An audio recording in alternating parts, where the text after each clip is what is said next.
Hola, ¿qué tal? Bueno, hacemos otro vivo de Hermana Sánchez, continuando con los vivos, retomando el nido urbano.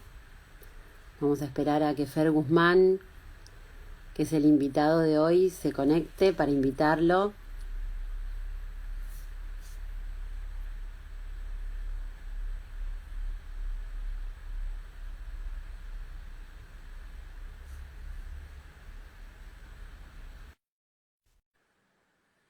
Vamos a esperar ahora que nos acepte la invitación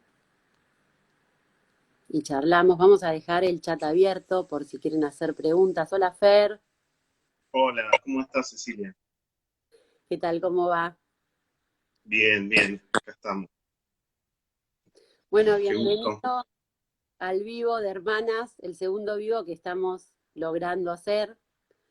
Eh, y bueno, te invitamos. El vivo pasado, sabes que también llovía, era jueves, llovía. El de Horacio, no. El de Horacio no puedo hacer, lo vamos a reprogramar porque ahora Horacio aprendió a usar el Instagram, así que lo Ah, vamos a reprogramar para otro jueves. bien, Pero, bien.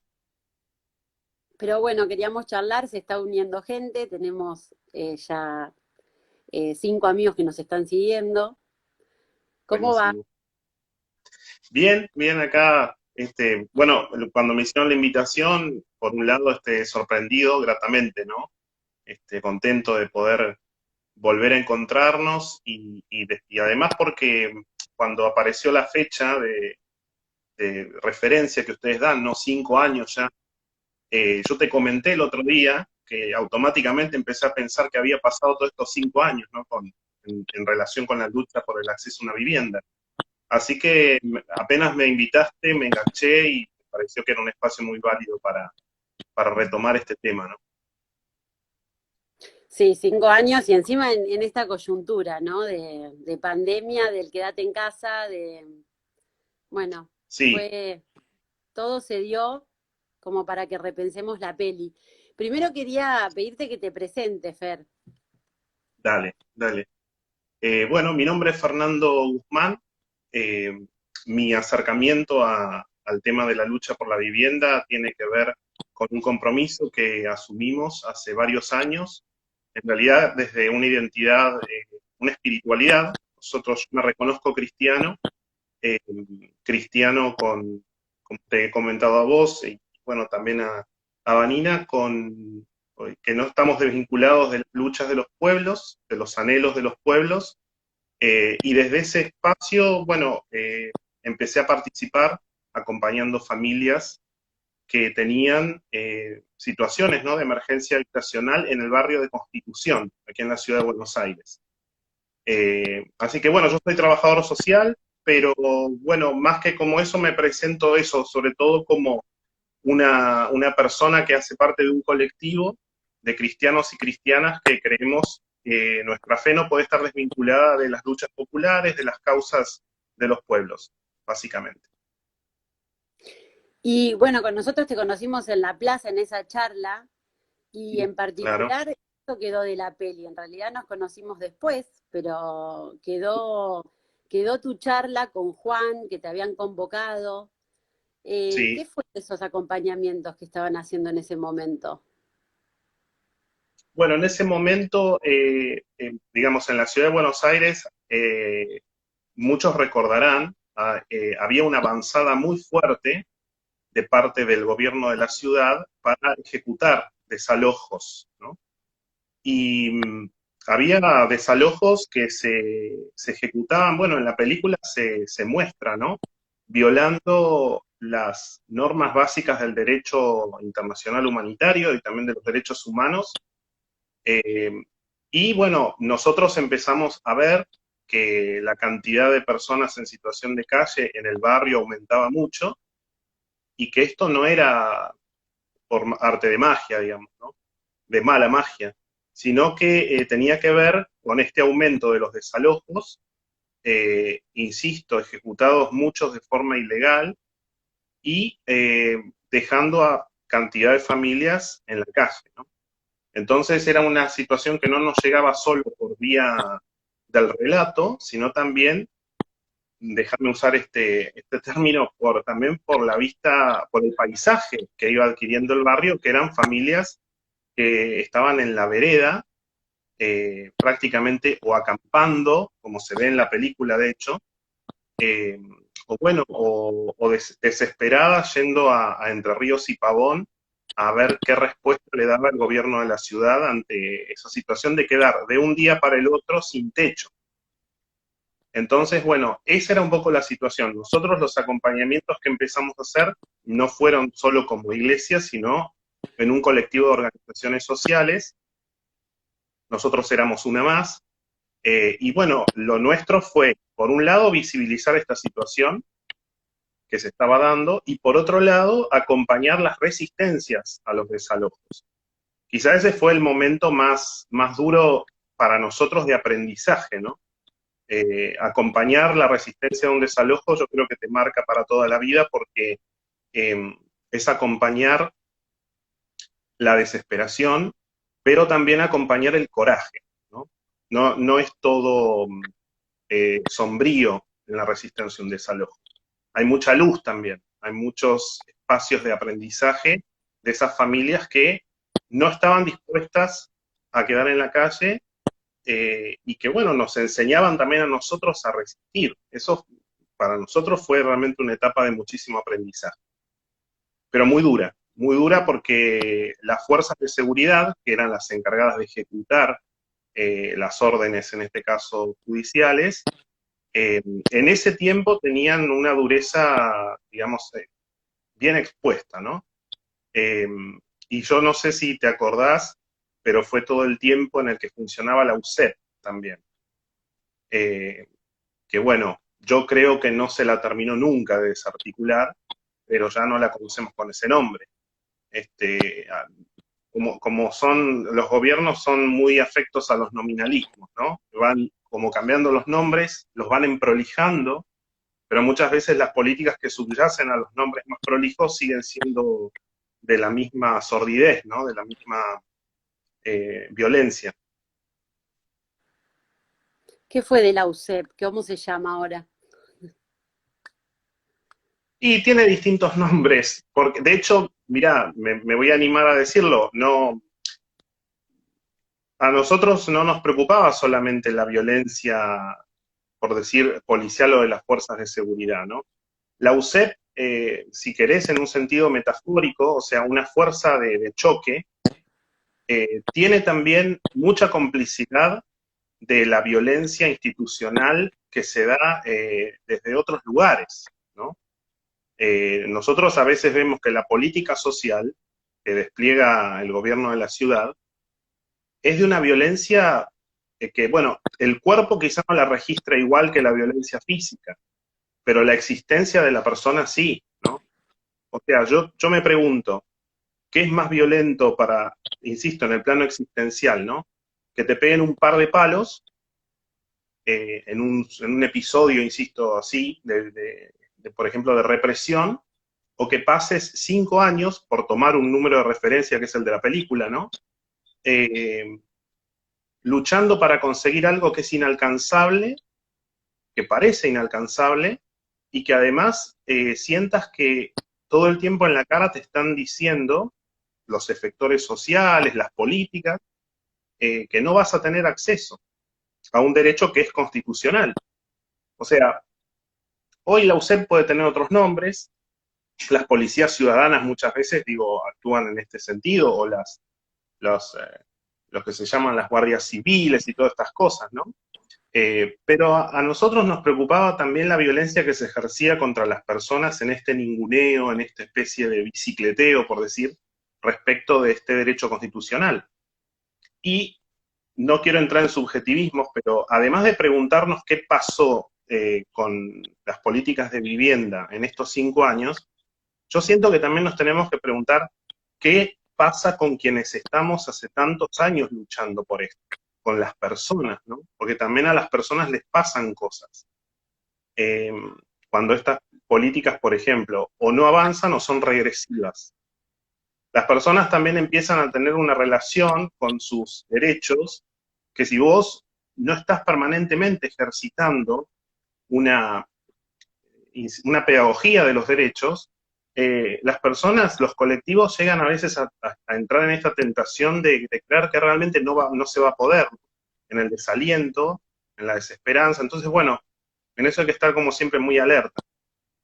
Te lo digo por las experiencias a veces que yo acompaño de familias o de pequeños grupos. Cuando vos hablás del colectivo, ¿quiénes integran el colectivo además de ustedes como iglesia, se puede decir? ¿O Sí, grupo? sí. Sí, somos un grupo de laicos, laicas de una iglesia, una parroquia. Ciertamente que hemos ido decreciendo en esto, ¿no? En número. Por eso te decía esto de qué pasa con las personas también. Hay a veces procesos regresivos en esto. Eh, y en realidad nos fuimos encontrando con distintos compañeros. Y de hecho hay organizaciones que también siguen hoy luchando, con las que a lo mejor no articulamos por una cuestión de que no nos hemos vuelto a encontrar. Hay muchos espacios que se han caído también de lucha por la vivienda eh, y que se han desarticulado. Pero bueno, básicamente nosotros en su momento teníamos una relación con una organización barrial, tuvimos mucho vínculo también en su momento con el MOI, con SIVA, eh, con el espacio de Patria Grande, bueno, distintas expresiones, ¿no? Pero que coincidíamos en esto porque teníamos además presencia en el territorio, que es lo que al final te termina haciendo encontrar, ¿no? Nosotros creemos mucho en esta política del espacio público, de la calle, donde te encontrás con las personas en el día a día, ¿no? Y bueno, ahí vamos confluyendo. ¿Y crees que eso cambió con el tiempo? ¿Estos acompañamientos hubieron cambios? Eh, Mira, hubo cambios. Yo te voy a mencionar lo que ha pasado con un caso de una situación de un grupo de familias que integran una cooperativa, ¿no? Y yo creo que se puede relacionar también con la tendencia que hay a nivel de políticas hoy. Eh, Nosotros ahora estamos acompañando un grupo de familias que conforman una cooperativa, que están hace años batallando con el IBC, que esto no, imagino que no es algo nuevo para vos, como historia. Un IBC que, bueno, vos lo sabés, está desfinanciado, se dice, digo, que no hay plata para la compra de terrenos. Entonces, bueno, estas familias vienen hace años luchando para encontrar un lugarcito donde empezar a soñar. Y claro, en el medio de todo esto, la necesidad habitacional no desaparece, está. Es decir, no son familias, por ejemplo, que tienen una propiedad y que están pensando cómo se hacen de otra, ¿no? Son familias que no tienen nada y que quieren tener algo. Entonces esto ya plantea una situación bien diferente a, por ejemplo, la de la clase media, que yo creo que es todavía, así vapuleada como está, golpeada como está, pero es todavía la beneficiaria prioritaria de estas políticas. Hoy el sector popular no está contemplado en muchas de estas políticas ni en los debates, ¿no? Cuando, por ejemplo, se habla de las mejoras en la ley de alquileres, o antes de ayer, cuando el presidente anuncia el Procrear, bueno, hay que ver cómo van a evolucionar estas cosas, pero la experiencia nuestra nos muestra que eh, hay una franja de la población que sigue quedando fuera por distintos requisitos, por lo que se solicita a la hora de acceder, que sigue quedando fuera del acceso a una vivienda. Bueno, estas familias, te decía, la necesidad persistía, entonces lo que hubo que hacer es empezar a plantear un proyecto que nosotros en su momento le llamamos de vivienda transitoria. Después nos enteramos que el gobierno de la ciudad tenía una oficina de vivienda transitoria, que consistía en contactar a algún propietario que se animara a eh, firmar un convenio, un contrato de un alquiler colectivo, de una especie de alquiler social, ¿no? Varias familias que alquilaran una misma propiedad, con algunas condiciones bueno, favorables, ¿no? Para estas familias. En cuanto al precio, en cuanto a la posibilidad de no tener que presentar garantías. Nosotros en principio apuntamos a organizaciones de bien, digamos, que fueran propietarios. Caso la iglesia. No nos fue bien porque no conseguimos una propiedad, en este caso de la iglesia, bueno, que fuera dispuesta para este proyecto.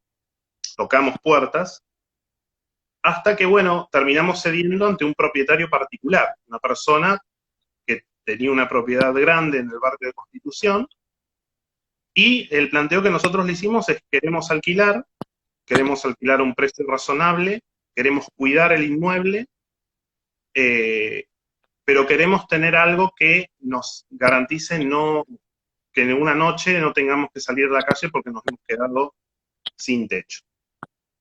Bueno, después de muchísimas negociaciones, este propietario aceptó la propuesta y pidió que la iglesia fuese garante del proceso.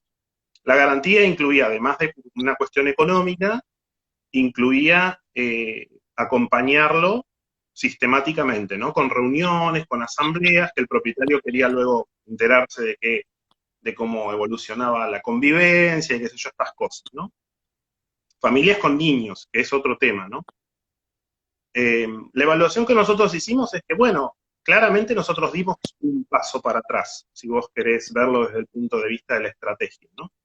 Nosotros terminamos aceptando las condiciones de mercado mejoradas, un poco mejoradas para las familias, pero al final entramos en esta lógica del alquiler, ¿no? De este tipo de alquiler. Bueno, esta postal es nuestro caso, ¿eh? Yo creo que otras organizaciones, que a lo mejor incluso me están escuchando, han hecho otro recorrido mucho más, bueno, no sé si decirle exitoso, ¿no? Pero a lo mejor con mayores aristas de dignidad. Ahora, esta postal nuestra lo que muestra es lo duro que se hace pasar años sin conquistar algo e ir teniendo que también a la vez responder a las necesidades que tienen las personas en el día a día, ¿no? Las familias en el día a día. Si hoy tuviéramos la oportunidad de hablar con alguna de estas familias que residen en esta propiedad, llevamos 6 años de alquiler, ¿no? Llevamos 3 renovaciones. Lo que te van a decir es que, bueno, que están pagando un precio mucho menor que el de un hotel de Constitución, que creo que la mayoría de los que están escuchando saben de lo que hablo. Son reductos donde yo creo que el mismo diablo, si existiera, entra y pide salir, ¿no? Y están en mejores condiciones que ese hotel, pagan mucho menos, y tienen esta tranquilidad, digamos, ¿no? De tener un lugar donde no los van a echar, no los van a desalojar, no van a tener que soportar un encargado que no deje a sus niños jugar en el patio, o abusos, o situaciones indeseadas, como se dan en muchos hoteles, ¿no?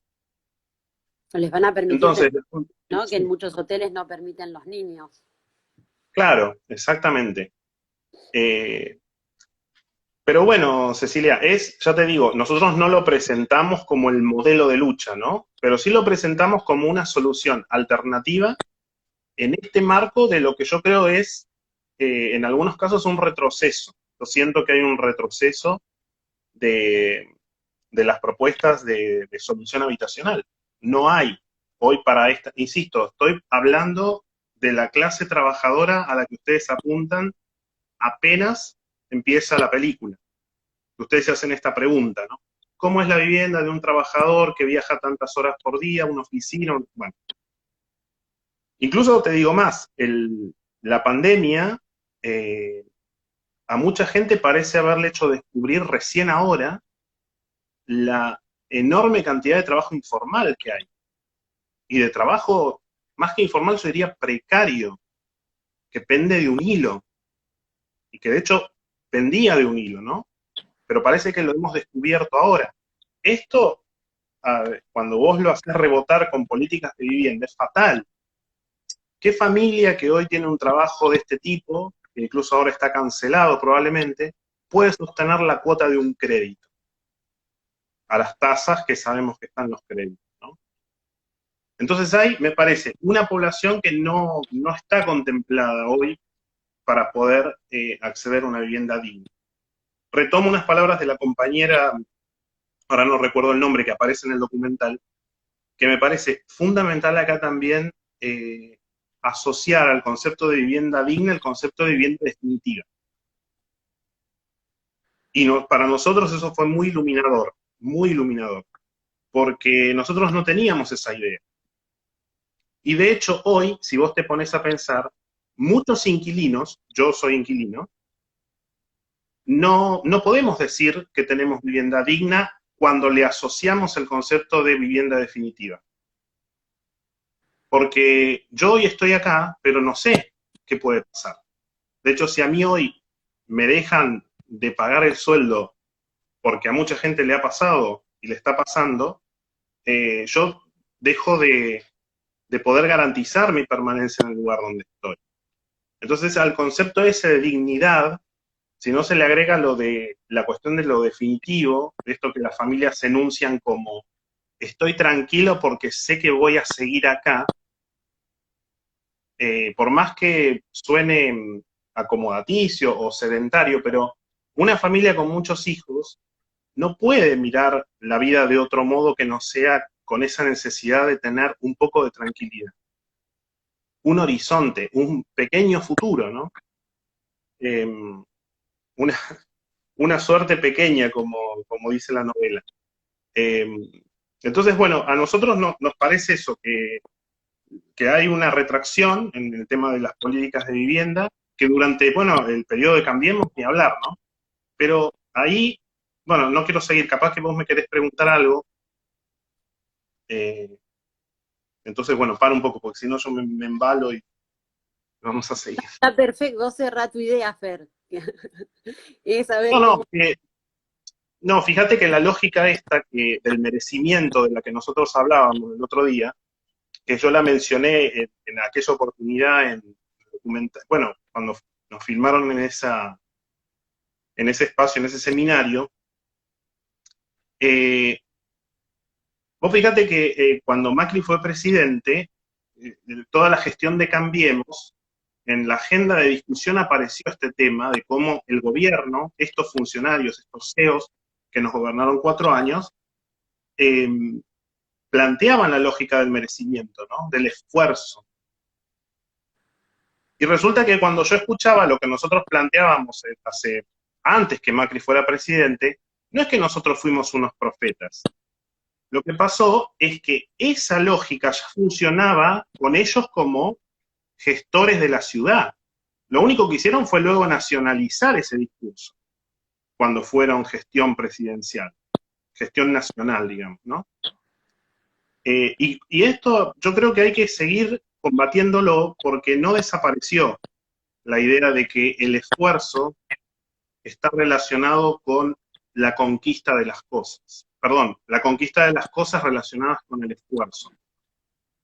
Si fuera por eso, las mujeres africanas tendrían que ser las más ricas del planeta, ¿no? Y sin embargo, yo creo que la mayoría sabe en qué condiciones viven las mujeres africanas que caminan kilómetros para traer agua de un pozo. Y yo quisiera saber quién hace más esfuerzo que ellas al caminar kilómetros para traer las vasijas de agua. Pero sin embargo, no pareciera ser que el esfuerzo después se ve reflejado en la consecución de algo. Y a nosotros ese discurso nos acompañó, nos taladró, nos golpeó todos esos años en relación con la vivienda.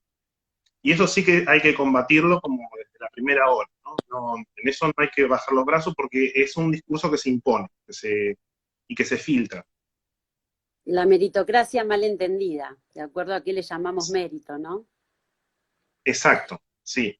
Pero ¿vos crees que este problema es un problema de la ciudad? ¿Por qué la ciudad? Porque parece que todos nos machacaron con eso. Ay, bueno, pero ¿por qué quieren vivir en Buenos Aires?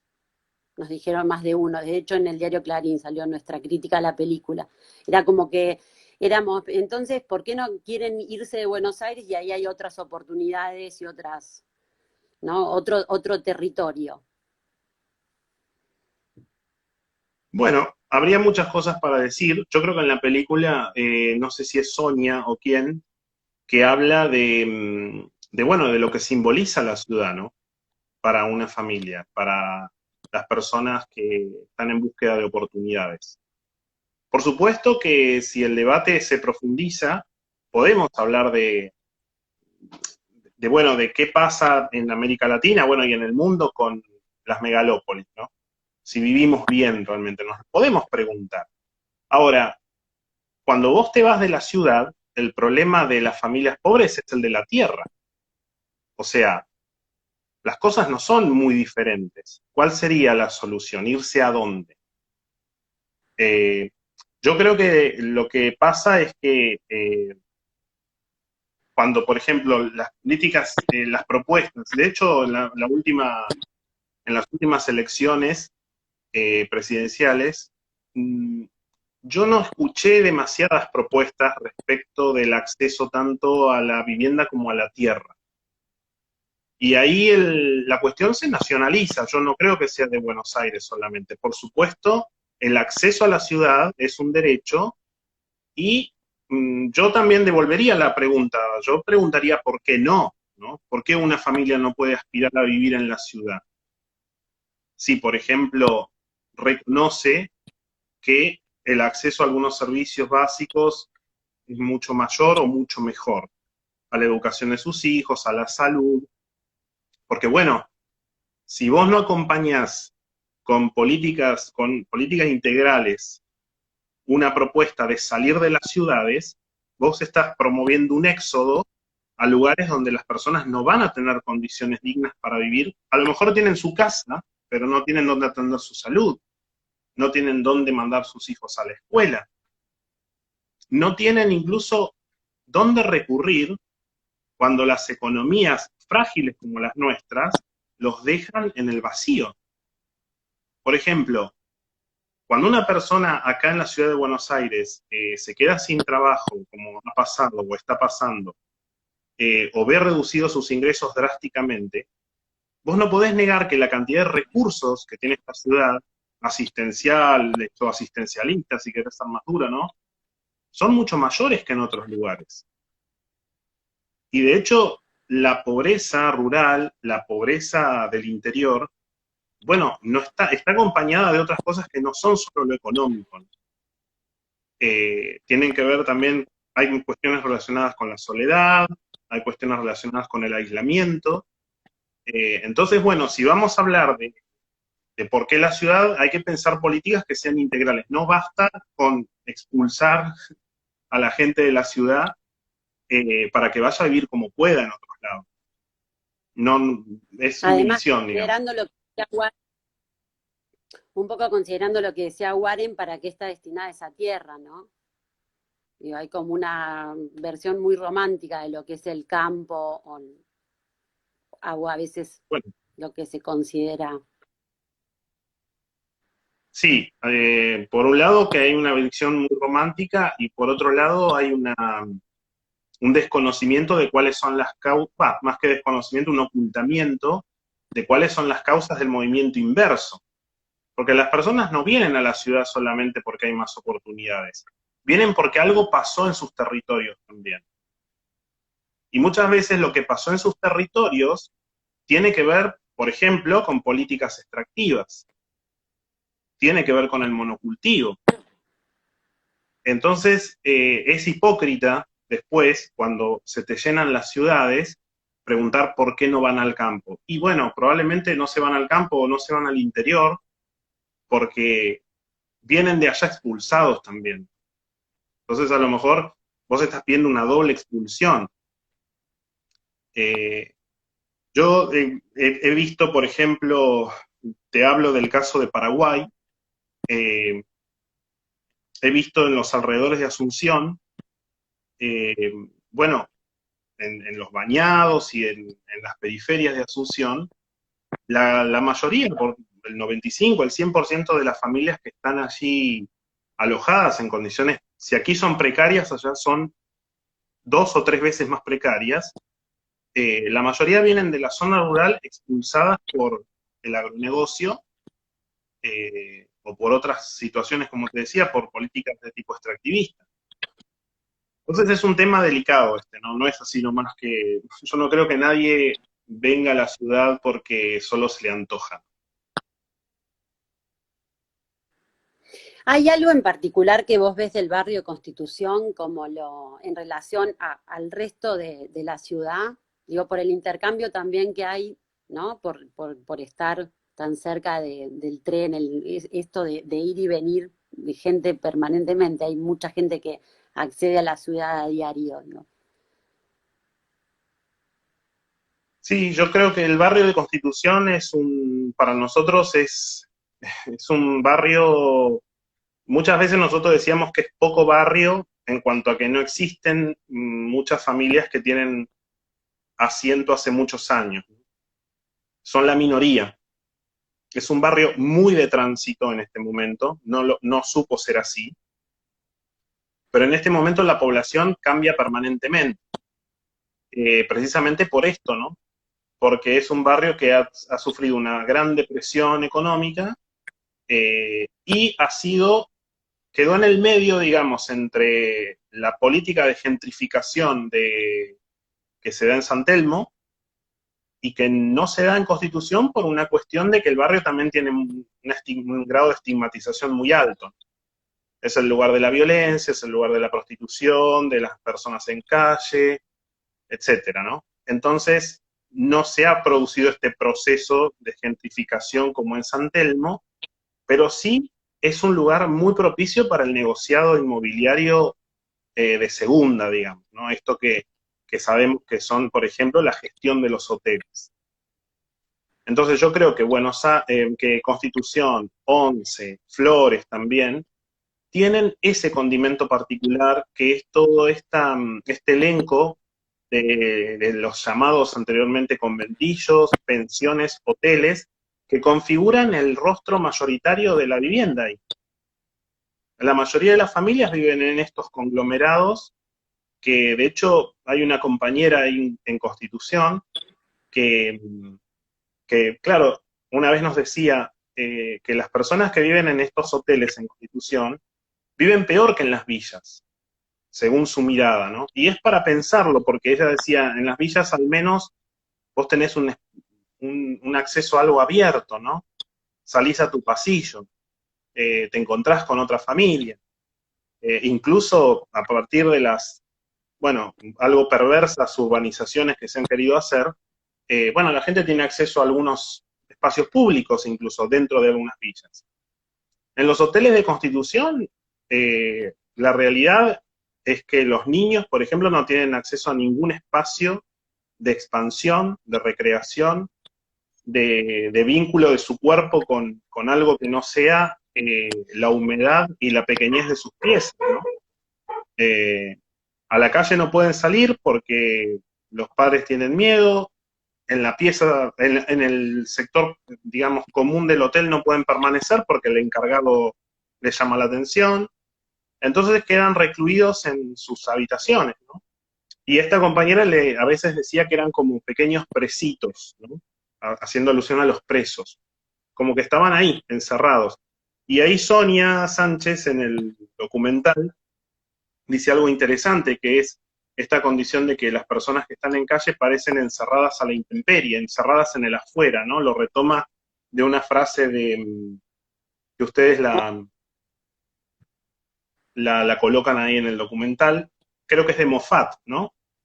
Eh, bueno, y Sonia la retoma y bueno, como las personas en calle están encerradas a la intemperie, las personas de Constitución están encerradas en sus propias casas, en esas piezas que, Ahora insisto, ven el hotel con la prisión, claro, exactamente, con los horarios exactamente. para la comida, los horarios para Bien, todo, como aún bien, pagando, o sea, toman decisiones sobre tus libertades, no sos libre de nada. exactamente, Lo dice totalmente. Fer, se nos está acabando el tiempo, nos quedan 5 minutos y esto se corta, Vale, te cuento está cómo bien. vuela. Sí, Eh, sí, nada, nos encantó esto, ¿no? El merecimiento, cómo lo trabajan, cómo llegan a empoderar a esas familias. No sé si se acercan a ustedes o ustedes se acercan a ellos. Nosotros en el Docu te vemos bajar de la iglesia hacia la gente que está en calle. Ujú. Eh, Nos gustaría que nos cuentes cómo lo trabajan, porque si hay una política clara estatal es la asistencial, ¿no? Pero la Mm. asistencial desde lo que sobra y esto que Sonia marca tanto y machaca con lo de carne atontada, ¿cómo se empodera esa gente para decir yo merezco esto y lo quiero lograr? Yo creo que es importante separar acá dos cosas, o más que el verbo separar, yo usaría distinguir. Una cosa son las condiciones de posibilidad, que muchas veces son altamente limitantes, y otra cosa es la permanencia de un sueño, de una utopía, que no tiene que ser utopía al fin, sino que tiene que ser concreción. Cuando en el documental nosotros decimos que queremos todo, que después, bueno, se tradujo desde los ámbitos más gubernamentales como vamos por todo, eh, nosotros lo que queríamos decir es esto, ¿no? Y lo que queremos decir es esto. Eh, la pretensión de totalidad en el plano de los derechos, en el plano de la dignidad, es un horizonte que nosotros no podemos hacer desaparecer en ningún momento, incluso cuando las condiciones de posibilidad, que es lo primero a lo que yo aludía, se vuelvan más limitantes. Por ejemplo, ahora en pandemia, uno podría decir, bueno, es el tiempo de renunciar a esto, ¿no? No, es al revés, porque probablemente muchas de las cosas que estamos viviendo tienen que ver con no la renuncia a los grandes sueños, pero sí haberlos dejado en manos de quienes los convierten en pesadillas, ¿no? Entonces, con estas personas, el planteo siempre es el mismo desde el horizonte. La vivienda, como decíamos, igual que la vida, no se merece. La vivienda es un derecho, la vivienda hay que conquistarla, la vivienda hay que pedirla en este plano, no en el plano de la dádiva o de la donación o de la buena voluntad del Estado. Cuando los estados presentan sus informes de gestión, habría que decir siempre que en realidad lo que están haciendo es únicamente, bueno, facilitando quizá, desde la función que les fue delegada, el acceso del pueblo a sus derechos. Y ni siquiera a veces facilitando, yo diría gestionando. Pero lo que habría que poner en primer plano es esto, ¿no? Que el pueblo tiene derecho a todas estas cosas, que insisto, las condiciones de posibilidad, por más negativas que sean, no pueden ser, no pueden empañar esta visión. Y nosotros, te digo, Cecilia, desde nuestra condición de creyentes, tenemos una doble responsabilidad para sostener este sueño. Porque a nosotros nos mueve una mística, ¿no? Que no es ser ni mejor ni peor que ningún militante. Es una condición, es una particularidad, pero que es nuestro aporte a la lucha colectiva. Y que es permanentemente estar sosteniendo esto, ¿no? Eh, yo creo que no es fácil, sobre todo, insisto, cuando en el día a día vos ves cómo la realidad golpea a las personas en calle o a los que están amenazados de desalojo. Pero si vos te caes en la propuesta de este sueño o lo venís a menos, lo único que va a pasar es que las condiciones cada vez se empeoren más. Entonces, para nosotros es fundamental sostener en la esperanza para acceder a estos derechos, a cada uno, ¿no? Bueno, Fer, yo calculo que se va a cortar en cualquier momento. Te agradecemos la participación, va a quedar subida. Nosotros seguimos en contacto. Gracias Buenísimo. sí, va a quedar en el canal también. Y bueno, y siempre está la posibilidad de volver a encontrarnos porque era un poco esto, volver al vivo para volver a decir todo lo que quedó por fuera de la peli y volver a retomar esto que es un tema inacabable y que evidentemente todavía no encuentra un norte ni una solución, ni hay una voluntad de resolverlo, así que seguiremos acompañando en lo que se pueda. Eh, y también dando voz a todos los personajes que fuimos conociendo y que nada, y que era una película que parecía eterna, pero que sigue en pie y que seguimos Súper resurgiendo vigente. y mostrando y que quedó su vida. Así que ahí está para seguir analizando. Te agradecemos No, a vos el y bueno, rato. a las dos.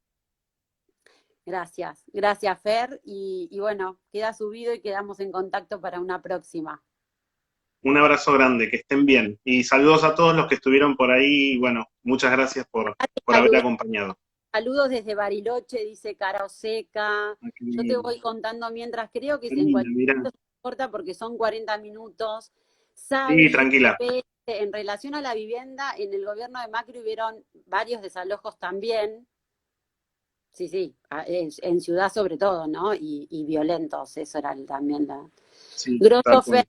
extraño las charlas con ustedes, dice Cintia Erebur. Hay Ah, mucha gente acá que te Cintia, está sí, qué bueno. siguiendo. Se conectó. Fans de Fer, Bueno, dice sí, Cris CP. Por algo nos llaman perseverantes, grande Fer, dice Coniuco. Hola Fer, querido, un maestro como siempre. Saludos desde Córdoba, dice Maxi Rivero. fue Bueno, bien federal el espacio. Qué lindo. te ve y gracias, porque, bueno, son de los que, nada, se arremangan y ponen el cuerpo para cosas que son difíciles y que nada, fundamentales. Así que sos Bueno, una gracias a persona vos, a valiosa. Vani, y bueno, y nos estamos viendo. Gracias, Fer. Un abrazo. Que estés bien. Gracias.